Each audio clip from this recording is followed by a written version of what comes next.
If you just watched day one of the West Coast Classic out here in Vegas and you paid no attention on day two, Tommy Marquez, you would look at the leaderboard on the men's side and go, who put all of these names in a Yahtzee cup?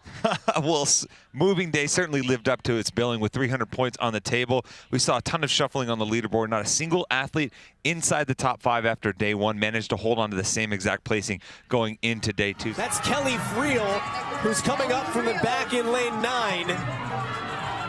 Friel gives the old hold up. Caldish is slowing down, now senses Friel. Caldish finding a burst of energy, and she had enough left in the tank.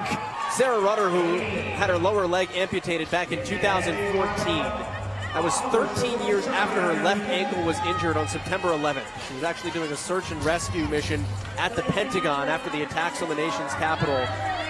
Wound up overcoming a blood clot in her first year as an amputee as well. Has absolutely fought just to be here today, but became a multiple-time champion at the Invictus Games in Canada as a sprinter, as a rower, as a shot putter. Of course, the Invictus Games were founded a couple of years back by Prince Harry for wounded service members, and he actually awarded her one of her gold medals. That empty big bobsled weighs 667 pounds with no weight on it. That right there is almost 700 pounds. It's the equivalent of pulling a male and female fully grown lion. Significantly safer, just as difficult. Here is Brandon, who is seconds earlier to the D-ball. These two going head-to-head here. They are in 5th and 6th place. This is the bubble. Between the two of them is a 19-point difference. Danielle Brandon racing ahead. Touch and go. There is no time to spare. Brandon to her final 2. Spiegel just behind, but Danielle Brandon. How about the comeback? Oh, did Spiegel edge her out? So close. So too did Jadzia Onorati Phillips. She is in 6th place overall coming into today, then dominates the swim and puts herself into podium contention here. If you've never met anybody named Jadzia before, it is Polish for war battle, but her mother is a Star Trek fan, and she's named after Jadzia Dax, the character from Star Trek. There are no platforms here as well. You'll notice that these athletes are lifting directly on the turf. Andrea Nisler is the first athlete squatting there for CrossFit Mayhem. Does squatting on turf bug you at all here, Tanya? Yeah, no, I squatted back in Aromas. We had rocks and dirt, so this is beautiful. Like, it's fine. The other thing, no lifters. You know, but for a lot of these athletes, they've done that. You can expect to have some events where you need to do those things. Now, a 3-rep max back squat isn't one of those things that really is always your known numbers. You know where your 1-rep max. Used to have so much fear and embarrassment, but realized that everybody falls. What she told East Bay in a profile on her. Why she took up kickboxing, why she took up CrossFit. Didn't grow up athletic at all, but her confidence has only grown in recent years. Her grit, her fight, staying right there with the barbell. And that time under tension, just holding it there is what's eating her up. That shoulder fatigue. Well, it's the determination. She doesn't want to put it down again. She doesn't, but she really has it sorted out, though, and that's the whole part. That's the athlete in her right there. She just wants to grit that out and just push. But there is a time for one at a time, and it's right here. Get that one, drop it, breathe. 30 seconds to the time cap. Can Breen get one more? She's got time for one more big pull here.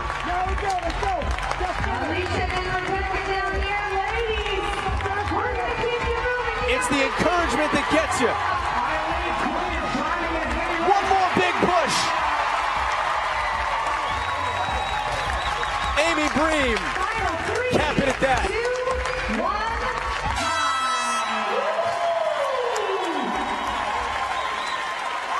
Using a little motivation there from the crowd.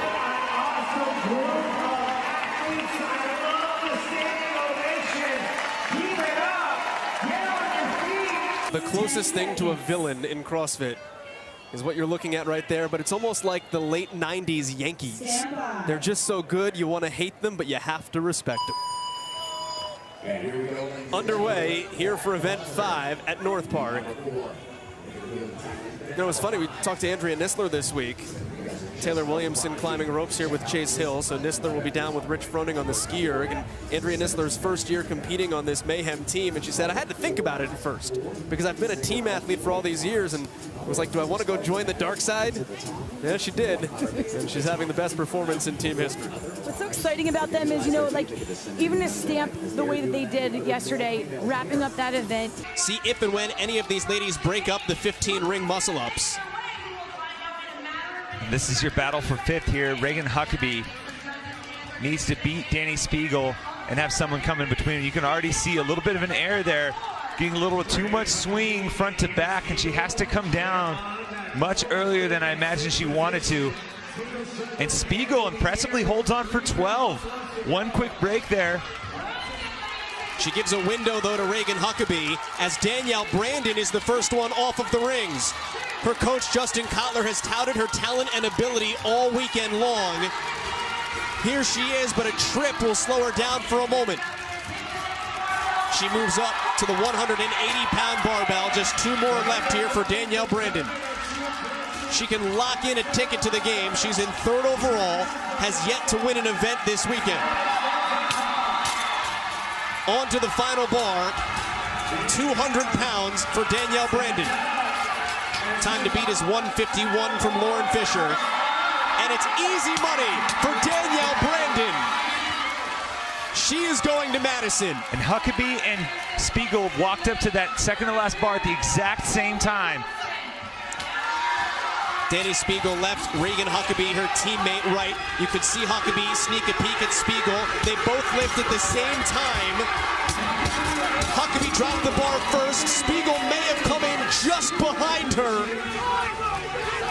And it was around the 151 time of Lauren Fisher. This is Olivia Kerstetter needing to have a really good event. Not that you want to say that 2 events in, but the run was not her strength. She knew that. She is more of a strength athlete, and here she is. This is a deadlift workout. She is at the front of the pack right now in second. She's coached by Jacob Hepner, who is a veteran to the games. You know, he, I'm sure, instilled any of that confidence and just knowing it's a long competition, one event. You know, you have to put it behind you, and you have to play your game and know your abilities. He is a smart coach, and I'm sure they spoke. She's a smart athlete as well. She looks like she has a plan here of how to attack this. Riley Beebe here out of Lexington Park, Maryland, the 14-year-old. So on the younger end of this division, making her CrossFit Games debut right now. She is the leader, and Olivia Kerstetter is well behind her, as is the rest of the field. Riley Beebe is crushing this. And I think the time cap may also become a factor here. So this is an impressive and massive event win in event number 2. For Riley Beebe, she wins in 4:30 unofficially. Kerstetter right behind her out of Cobra Command. And again, your presumptive favorite first in the online qualifier coming in. And the second Kerstetter to compete at the CrossFit Games behind her sister Ellie. She finishes in second, but almost 20 seconds off that initial pace. And now there is no one else in the rearview mirror. And so here's what we're seeing. You know, you come out hot and we see some names really fast to the bar, fast on their first rope climb, on their legless, but it's the compounding effect of all the pulling and that you can't use your legs here at this height. And all you can do is stand and wait until you get some energy back, so you get some of that capacity back in the pool. Tanya, we may not have another finisher. If you're Beebe or Kerstetter right now, what's the mental advantage that you gain, even just in your own mind, looking back at this field and saying, I just crushed it? The confidence that that gives you in your abilities and in staying in your lane. Neither one of them were first, but knowing that that can happen in any other event going forward, you know to play your game. Go with what you know your abilities are, do the best you can, because this is absolutely possible in any other event as well. This is Emily Meyer on your screen out of Terre Haute, Indiana, and she was getting there and then just had to clamp down. It looked like she was about to edge in front of the pack and maybe get through the rope climb. That did not happen. So you have 2 young ladies absolutely demolish this and then stand like Thanos. Admire the destruction.